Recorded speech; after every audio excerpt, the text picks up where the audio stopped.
Red green online present. ধর্ষকের প্রকাশ্যে এই মৃত্যুদণ্ডের ব্যবস্থা করতে হবে, কারণ এমন অনেক জায়গা আছে যেই জায়গাগুলোতে আসলে এত সুশীলতা দেখিয়ে লাভ নেই।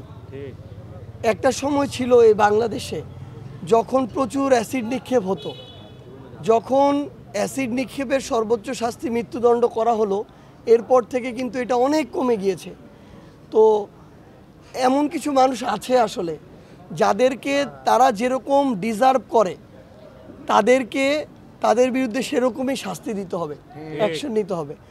তো আমরা আমাদের জায়গা থেকে, আমাদের এনসিপির পক্ষ থেকে, এবং শুধু এনসিপি নয়, পুরো বাংলাদেশের মানুষের পক্ষ থেকে আমরা অন্তর্বর্তীকালীন সরকারকে বলবো যে তারা যে 90 দিনের কথা বলেছেন কিছুদিন আগে আমাদের বোন আসিয়ার সময়, এটা আরও যদি দ্রুততম সময়ের মধ্যে দৃশ্যমান শাস্তি নিশ্চিত করা যায়, তাহলে দিন শেষে আগামীতে আমাদের আর কোনো বোন আসিয়া কিংবা লামিয়াকে আমাদের আর হারাতে হবে না।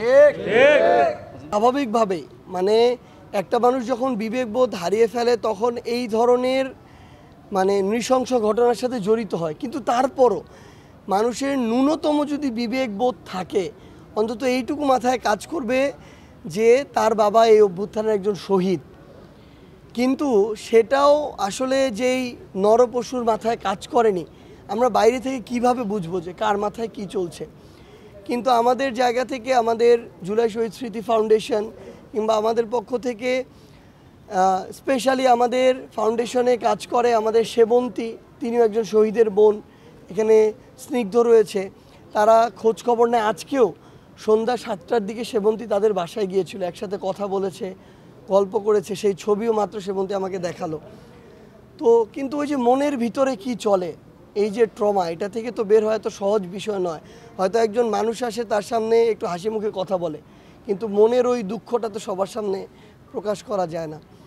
তো আসলে দিন শেষে আমরা ওই একটা জিনিসই বলতে চাই যে এটা আমরা এই পৃথিবীতে কিংবা এই দেশে আমরা লামিয়াকে, আসিয়াকে আমাদের নিজেদের বোনের জায়গায় যদি দাঁড় করাই, তাহলে আমরা আর আমাদের এরকম কোনো বোনকে হারাতে চাই না। এটার জন্য সরকার তার জায়গা থেকে যত দ্রুত যে ব্যবস্থা নিক না কেন, পুরো দেশের মানুষের এখানে অকুণ্ঠ সমর্থন। না, এটা কি এরকম তার পর্যন্ত দেয়া হয়েছিল এরকম? এটা কেউ কনফার্ম? এটা আমরা তো সেই সংবাদে পেয়েছি যে তাকে তার হচ্ছে যে আসামি যারা ছিল তাদেরকে জামিনে মুক্তি পেয়েছে আমরা, এবং এই কারণে সে হচ্ছে ট্রমাটাইজ হয়ে সে আত্মহত্যা করছে। এই ধরনের আসলে না, আমি আসলে আমার জায়গা থেকে, যেহেতু আমি মাত্র তার মায়ের সাথে কথা বলেছি, আমাকে এরকম কিছু বলেনি। সো যেহেতু আমি আমার জায়গা থেকে জানি না, আসলে ভাই আপনারা এখন আপনাদের জায়গা থেকে দেখবেন যে আমরা এই মুহূর্তে বাংলাদেশের পার্সপেক্টিভে এটা একদম দেখছি যে কিভাবে গুজব প্রোপাগান্ডা দিয়ে মানুষকে মানসিকভাবে হেনস্থা করা, বিব্রত করা, অস্বস্তিকর পরিস্থিতিতে ফেলা, এই কাজগুলো হচ্ছে। তো এরকম কিছু হয়েছে কিনা যেহেতু আমি জানি না, আমার জায়গা থেকে আবার নিজে কনফার্ম না হয়েও একটা মন্তব্য করা উচিত না, তাহলে ওই একই পথে আমিও হাঁটলাম, সেটা আমি করতে পারি না। কিন্তু আমার জায়গা থেকে আমি একটা জিনিসই বলি, এখানে তো জামিন হয়নি, যেটা আমরা বিভিন্ন নিউজেও দেখলাম নাকি জামিন হয়ে গিয়েছে, জামিন আসলে হয়নি। কিন্তু আমরা আমাদের জায়গা থেকে এই যে একটা মিথ্যা তথ্য যদি পেয়ে থাকে, আমি জানি না পেয়েছে কিনা, একটা মিথ্যা তথ্য দিয়ে কিন্তু একটা মানুষের মানসিক অবস্থা অনেক বিপর্যস্ত হতে পারে। কারণ দিন শেষে মানুষ সমাজে তো বাঁচতে হবে, তো মানুষ চিন্তা করে যে আসলে আমি এই সমাজের সামনে ওই মুখ নিয়ে আর দাঁড়াতে পারবো কিনা। তো এই জিনিসগুলো মানুষকে মানসিকভাবে অনেক পীড়া দেয়। তো এই জায়গা থেকে আসলে, যদিও এই একটা কথা বলা উচিত না, তাও আমি বলি, আমাদের পুরো দেশের মানুষের এখন মিডিয়াতে, নিউজে, পোর্টালে কোনো একটা কিছু দেখেই যেন ওইটাকেই আমরা চিরন্তন সত্য না মনে করে ফেলি, যেন একটু নিজেরা আমাদের জায়গা থেকে যাচাই করার চেষ্টা করি, এটা একটা বিষয়। আর দিন শেষে আসলে এই যে যারা এরকম অপকর্ম, নৃশংসতার সাথে জড়িত, সেই আসামিদের জামিন যেন কোনো বিচারকের রায় না হয়।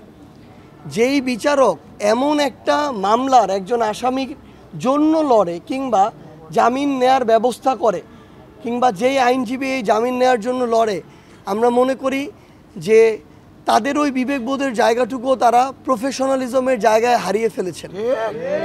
তো দয়া করে এই যে যারা এরকম নৃশংস কর্মকাণ্ড ঘটায়, এই নরপশুদের পাশে যেন আমরা আমাদের জায়গা থেকে কোনো সিম্প্যাথি না দেখাই, এবং তাদের যত দ্রুত সময়ের মধ্যে সর্বোচ্চ শাস্তির মৃত্যুদণ্ড কার্যকর করা যায় এবং পুরো দেশের মানুষের সামনে এটা দৃশ্যমান হয়, সেই ব্যবস্থাই আমরা অন্তর্বর্তীকালীন সরকারের কাছে চাই।